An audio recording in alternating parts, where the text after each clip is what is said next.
यामिनी और मालती के हवेली से निकलते ही पत्थरभुज बाबा ने उस काले साए को पूरी योजना बताकर अपनी बोतल से आजाद कर दिया था।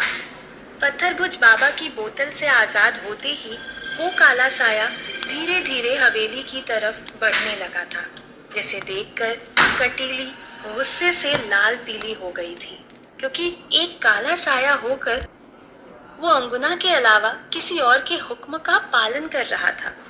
कटीली का एक मन तो ये भी कह रहा था कि वो अभी जाए और उस काले साये से भिड़कर उसे खत्म कर दे, लेकिन कटीली को इन सब की जड़ तक पहुंचना था कि आखिर किसने वश में किया हुआ है इस काले साये को। वहीं इन सब से अनजान कावेरी हवेली के आंगन में अकेले बैठी हुई कोई किताब पढ़ रही थी। कावेरी अपनी किताब में खोई हुई थी कि तभी एकाएक हवेली का मुख्य दरवाजा अपने आप खुलने लगा। दरवाजे के खुलने की आवाज ने कावेरी का ध्यान अपनी ओर खींचा। तो कावेरी को लगा कि शायद कोई आया होगा, लेकिन जब दरवाजा पूरा खुल गया पर फिर भी दरवाजे के पीछे कोई नहीं दिखाई दिया तो इस बात ने कावेरी की चिंता बढ़ा दी। कावेरी ने अपनी कुर्सी से थोड़ा सा उठकर जब दरवाजे के आसपास भी देखा तो वहां पर भी कोई नहीं था। ये देखकर अब कावेरी की धड़कनें तेज होने लगी थी। कावेरी उस दरवाजे के आगे पीछे झांक कर देख ही रही थी कि तभी दरवाजा धड़ाम से अपने आप बंद हो गया। ये होते ही कावेरी एकदम से चौंक गई और झटके से पीछे हटते हुए वापस अपनी कुर्सी पर जाकर बैठ गई। कावेरी अब डर के मारे लंबी लंबी सांसें ले रही थी। उसने हवेली में भी, रसोई में और बाकी जगहों पर भी नजरें दौड़ाई, लेकिन वहां पर भी कोई नहीं था। यामिनी ने सबको किसी न किसी काम से बाहर भेज दिया था। कावेरी ने डर का घूंट गले से नीचे उतारते हुए हिम्मत करके लड़खड़ाती जुबान से कहा, कौन है? कौन है वहां? कावेरी के बार बार पूछने पर भी सामने से कोई जवाब नहीं आया।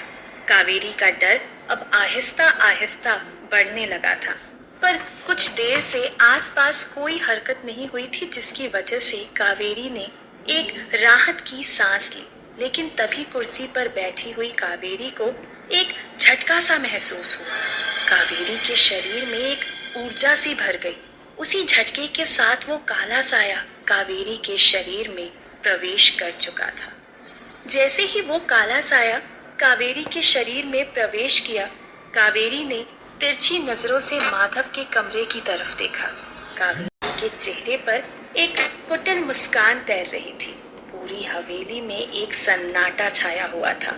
कावेरी झट से अपनी कुर्सी से उठी और एक ही पल में माधव के कमरे के बाहर पहुंच गई। माधव के कमरे के बाहर पहुंचकर उस जोश के साथ भरी हुई कावेरी ने खुद को मासूम सी कावेरी में तब्दील कर लिया।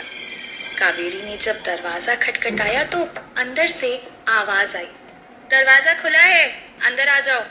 कावेरी ने धीरे से दरवाजा खोला तो कावेरी को देखकर अपने बिस्तर पर आधा लेटा हुआ माधव फटाक से उठकर बैठ गया। कावेरी भी दबे पांव कमरे के अंदर जाकर माधव के सामने बैठ गई।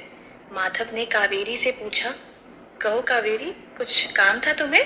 कावेरी ने ना में सिर हिलाते हुए कहा, वो दरअसल घर में कोई नहीं था तो मन नहीं लग रहा था, इसीलिए मैं आपके पास आ गई। इस बात का जवाब माधव ने सिर्फ एक मुस्कान से दिया, क्योंकि कावेरी को इस तरह कमरे में पाकर माधव थोड़ा असहज महसूस कर रहा था। इसके बाद कमरे में फिर एक बार शांति पसर गई।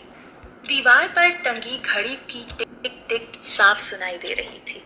कावेरी से अब रहा नहीं गया और अब वो धीरे धीरे माधव के करीब खिसकने लगी। माधव अब और ज्यादा असहज हो रहा था। जब कावेरी माधव के बिल्कुल करीब आ गई तो माधव ने थोड़ा चिढ़ते हुए कहा, कावेरी ये क्या कर रही हो? दूर हटो मुझसे। पर कावेरी दूर हटने के बजाय माधव के और करीब जा रही थी। ये देख माधव ने अब कावेरी को दूर ढकेलते हुए कहा, कावेरी मैंने कहा दूर हटो मेरे से और चली जाओ इस कमरे से। उसी वक्त राघव माधव के कमरे के आगे से निकल रहा था। जैसे ही उसने माधव के चिल्लाने की आवाज सुनी, वो वहीं दरवाजे के बाहर कान लगाकर उनकी बातें सुनने लगा। अंदर माधव कावेरी से कह रहा था, देखो कावेरी, तुम मालती की सहेली हो, इसीलिए मैं तुम्हें कुछ कह नहीं रहा, वरना इस हरकत के लिए धक्के मार के बाहर निकाल सकता था। इसीलिए मैं तुम्हें शांति से कह रहा हूँ कि तुम चुपचाप यहाँ से बाहर चली जाओ। लेकिन कावेरी ने माधव की एक ना सुनी। वो इसके बाद भी माधव के करीब आ रही थी और उसके सीने से लगने की कोशिश करते हुए कह रही थी, मुझे माफ कर दो माधव, लेकिन जब से आपको देखा है तब से मैं आपके प्रेम में पड़ चुकी हूँ। हर वक्त आपके बारे में ही सोचती।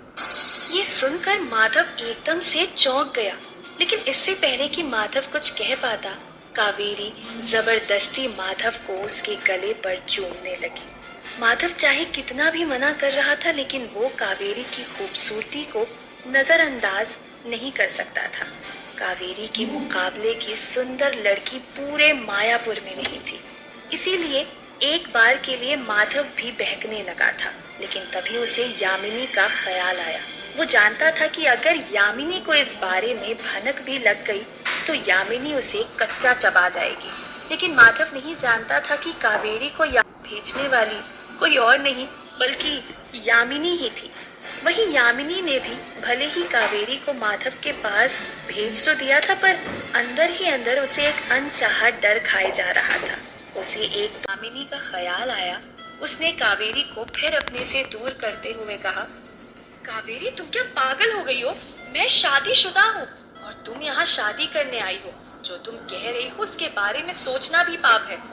लेकिन कावेरी माधव से दूर होना ही नहीं चाहती थी। वो उसी तरह माधव को चूमते हुए कहने लगी, कुछ पाप नहीं है माधव, आप यामिनी को छोड़ दो, मैं दिवाकर को छोड़ दूंगी। उसके बाद जो होगा मिलकर देख लेंगे। ये सब सुनकर माधव के गुस्से का पारा धीरे धीरे बढ़ता जा रहा था।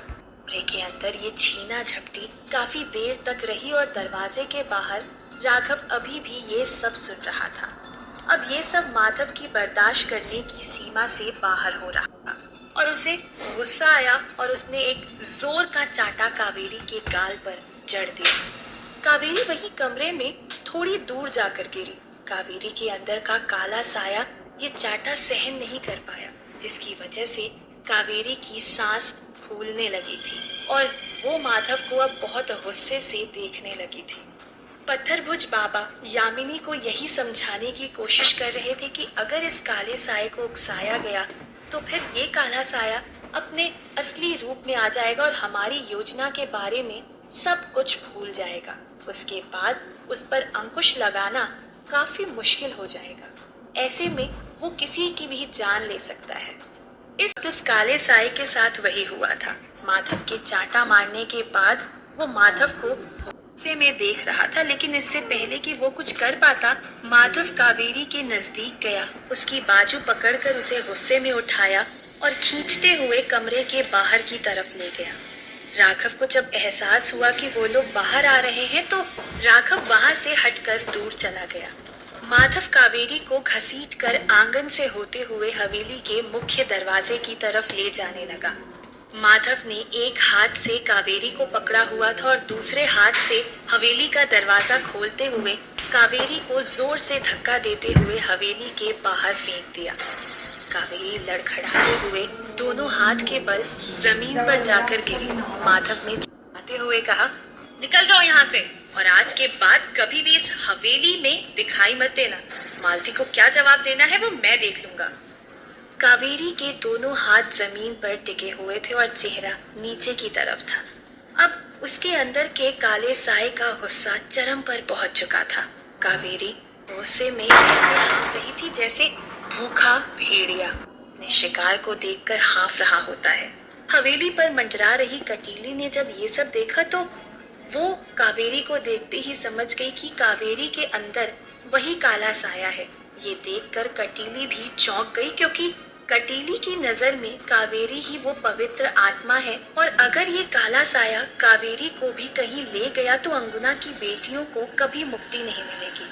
लेकिन कावेरी के शरीर में काला साया होने के बाद भी कावेरी का यूं लाचार बने रहना कटीली को थोड़ा अचंभित कर रहा था। इसीलिए उसने बिना कोई जल्दबाजी किए वहीं पर रहकर सब कुछ देखना ही उचित समझा। कावेरी माधव पर हमला करने को पूरी तरह तैयार हो चुकी थी, लेकिन तभी दूर से आती हुई मालती ने जब कावेरी को इस तरह हवेली के बाहर गिरा हुआ देखा तो वो चौंक गई। उसने चौंकते हुए वहां से आवाज लगाई, कावेरी। वो दौड़कर कावेरी के नजदीक गई और उसे प्यार से उठाते हुए पूछा, कावेरी, क्या हुआ तुम्हें? तुम यहाँ क्यों हो? मालती से मिले इस तरह के प्यार ने एक बार फिर कावेरी के अंदर के काले साए को शांत कर दिया था। कावेरी के शांत होते ही जब मालती की नजर माधव पर गई तो माधव गुस्से में तप रहा था। मालती ने माधव से पूछा, भैया, क्या है ये सब? क्या आपने कावेरी को इस तरह फेंका है? इसका जवाब माधव ने चिल्लाते हुए गुस्से में दिया, हाँ मालती, क्योंकि तुम्हारी ये दोस्त बदचलन है। तुम दोनों के जाने के बाद ये मेरे कमरे में आकर मेरे साथ संबंध बनाना चाहती थी। मना करने पर जबरदस्ती करने लगी और कहने लगी कि मैं आपसे प्यार करती हूँ, यामिनी को छोड़ दो, मैं भी दिवाकर को छोड़ दूंगी। इससे ज्यादा मालती कावेरी के बारे में सुन नहीं पाई। उसने माधव को बीच में ही रोकते हुए कहा, बस भैया, मैं कावेरी के बारे में इससे ज्यादा गलत नहीं सुन सकती। इसने आज तक दिवाकर को खुद को नहीं छूने दिया और आप कह रहे हैं कि इसने आपके साथ जबरदस्ती करने की कोशिश की। इस पर माधव ने कहा, क्योंकि ये सब दिखावा है। इसने तो मुझे यहाँ तक कह दिया था कि मैंने तो दिवाकर से सिर्फ पैसे के लिए प्यार किया। मुझे तो लगता था कि दिवाकर जमींदार का बेटा है तो सबसे अमीर वही होगा, लेकिन आप तो उससे भी ज्यादा अमीर हैं। मालती ने एक बार बीच में ही चिल्लाते हुए माधव को रोका, बस भैया बस, इसके ऊपर एक शब्द नहीं। कावेरी मेरे लिए कावेरी नदी जितनी ही पवित्र है। मैं एक और शब्द कावेरी के बारे में नहीं सुनूंगी। मालती और माधव के बीच का ये झगड़ा देखकर यामिनी का चेहरा बता रहा था कि तीर बिल्कुल सही निशाने पर लगा है। तभी माधव ने मालती की बात का जवाब देते हुए कहा, मालती, अगर तुम्हें मेरी बात पर यकीन नहीं है तो फिर पूछ लो ना अपनी ही सहेली से कि क्या सच है और क्या झूठ। तब से ये चुप क्यों खड़ी है? इस पर मालती ने कावेरी की तरफ देखा तो कावेरी बस नीचे सिर करके रोए जा रही थी। मालती ने कावेरी से पूछा, कहो कावेरी, क्या ये सच है जो माधव भैया कह रहे हैं? मालती के ये पूछने पर भी कावेरी बिल्कुल चुप रही। ये देख माधव ने कहा, अरे किस मुंह से बोलेगी? चुप है क्योंकि यही सच है। मुझे तो शर्म आ रही है कि कावेरी तुम्हारी सहेली है। कावेरी की चुप्पी से अब मालती के विश्वास की इमारत अब ढह रही थी। उसने अपने रुंधे गले से पूछा, बोलो कावेरी, कह दो कि भैया जो कुछ भी कह रहे हैं वो सब झूठ है। मालती ने ये सवाल किया ही था कि तभी दरवाजे के पीछे से झांकते हुए राघव ने कहा, बुआ, चाचा जो भी कह रहे हैं बिल्कुल सच कह रहे हैं। मैंने दरवाजे के पीछे कावेरी दीदी और चाचा की सारी बातें सुनी थी। ये सब कहा था कावेरी दीदी ने। ये सुनते ही मालती पूरी तरह टूट गई। उसकी आंखों से आंसू टपकने लगे, क्योंकि जैसे ही राघव ने ये कहा, मालती को माधव की सारी बातों पर विश्वास हो गया। मालती घर में किसी की बात को टाल सकती थी, लेकिन उसका राघव पर पूरा भरोसा था। उसे यकीन था कि राघव उससे कभी भी झूठ नहीं कहेगा। वहीं यामिनी तो राघव की बात सुनकर खुशी से फूले नहीं समा रही थी। ये तो यामिनी के लिए सोने पर सुहागा हो गया था। पर तभी देखते ही देखते मालती का दुख गुस्से में बदलने लगा। उसने कावेरी की तरफ देखा जो अभी भी गर्दन नीचे किए हुए रो रही थी। मालती को कावेरी पर इतना गुस्सा आया कि उसने भी कावेरी को जोर से एक चांटा मार दिया। ये देख यामिनी भी थोड़ा डर गई, क्योंकि यामिनी जानती थी कि इसे इतना उकसाना भी ठीक नहीं है। लेकिन मालती यही नहीं रुकी। मालती ने कावेरी के दोनों कंधों को पकड़ा और कावेरी को झंझोरते हुए पूछा, क्यों किया तुमने ऐसा? क्यों किया? इसका मतलब कि सब कुछ झूठ था। मुझसे दोस्ती, दिवाकर से प्यार, अपनी माँ की कहानी। हाँ, जैसे जैसे मालती कावेरी से सवाल कर रही थी, वैसे वैसे उस काले साए का डर बढ़ता जा रहा था। ये देखकर यामिनी काफी डरने लगी थी। उसे डर था कि कहीं इस काले साए ने विकराल रूप ले लिया तो पूरी योजना पर पानी फिर जाएगा, क्योंकि सबको यही लगेगा कि माधव के साथ ये सब कावेरी ने नहीं बल्कि उस काले साए ने किया था। मालती ने अपनी बात को जारी रखते हुए कहा, गलती मेरी ही थी। मुझे तुम पर विश्वास करना ही नहीं चाहिए था। आखिर गंदा खून ही होता है।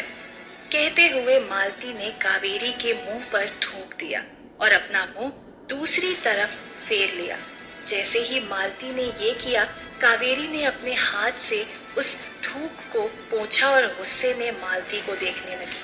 देखते ही देखते कावेरी की आंखें गुस्से में बड़ी होने लगी और कावेरी के नाखून भी बाहर आने लगे। क्या कावेरी के अंदर का काला साया विकराल रूप ले लेगा और यामिनी की सारी योजना असफल हो जाएगी, या यामिनी उसे शांत करने के लिए कोई नई चाल चलेगी?